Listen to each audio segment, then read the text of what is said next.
नमस्ते दोस्तों, आपका स्वागत है। आज हम अनकाउंटेबल नाउन्स के बारे में बात करेंगे। ऐसे नाउन जो व्यक्तिगत चीजों या घटनाओं के बजाय पदार्थों, गुणों, भावनाओं और अलग अलग प्रकार की गतिविधियों को संकेत करते हों, उन्हें अनकाउंटेबल नाउन कहा जाता है। ये नाउन केवल एक प्रकार के होते हैं। आइए इनकी मिसालें लेते हैं। I needed help with my homework। इस वाक्य में हेल्प और होमवर्क अनकाउंटेबल नाउन्स हैं। दूसरी मिसाल लेते हैं।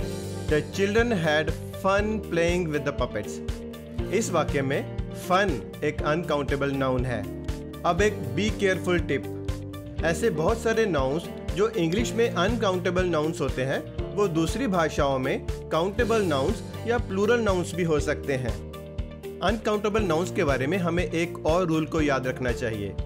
अनकाउंटेबल नाउन्स के साथ हम कभी भी ए और एन का इस्तेमाल नहीं करते, बल्कि इनका उपयोग द और पोसेसिव डिटर्मिनर्स जैसे कि हिज और आवर के साथ होता है, जब ये ऐसी किसी चीज को संकेत करते हैं जो स्पष्ट हो या ज्ञात हो।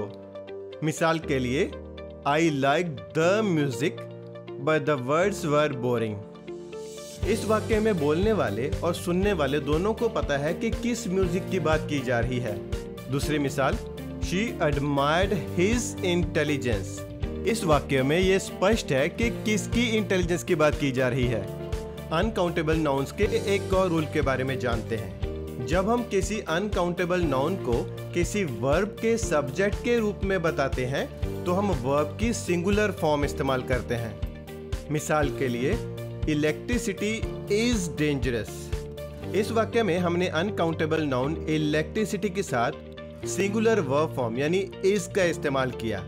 आइए दूसरी मिसाल देखते हैं। Food was expensive in those days. इस वाक्य में हमने अनकाउंटेबल नाउन फूड के साथ सिंगुलर वर्ब फॉर्म वॉज का इस्तेमाल किया। आइए अनकाउंटेबल नाउन्स के अगले नियम के बारे में जानते हैं। किसी ऐसी चीज की क्वांटिटी को बताना संभव है जिसके लिए एक अनकाउंटेबल नाउन का इस्तेमाल किया गया है। इसे बताने के लिए हमें सम या अ पीस ऑफ ऐसे फ्रेजेस का इस्तेमाल करना होगा। मिसाल के लिए, आई वॉन्ट सम प्राइवेसी। दूसरी मिसाल, I took the 2 pieces of paper out of my pocket. अब एक बी केयरफुल टिप। कुछ अनकाउंटेबल नाउन्स के आखिर में एक्स या एस ये साउंड आते हैं, इसलिए देखने में लग सकता है कि ये प्लूरल काउंटेबल नाउन्स हैं। मिसाल के लिए, mathematics is too difficult for me. दूसरी मिसाल, measles is in most cases a harmless illness. दोनों ही वाक्यों में अनकाउंटेबल नाउन्स ऐसे लगते हैं जैसे ये प्लूरल काउंटेबल नाउन्स हो। ऐसे नाउन्स का संबंध अक्सर ऐसे सब्जेक्ट्स के साथ होता है जो नंबर 1 स्टडी या एक्टिविटी से जुड़े होते हैं। मिसाल के लिए, acoustics, gymnastics, aerobics, linguistics, statistics, politics. Number 2 games के साथ जुड़े होते हैं जैसे बिलियर्ड्स, डार्ट्स, कार्ड्स, स्किटल्स। और नंबर 3 जो इलनेसेस के साथ जुड़े होते हैं जैसे रेबीज, मीजल्स और शिंगल्स इत्यादि।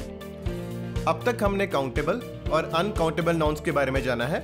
अगली वीडियो में हम तीसरी कैटेगरी यानी वेरिएबल नाउन्स के बारे में जानेंगे। अपना ख्याल रखिए।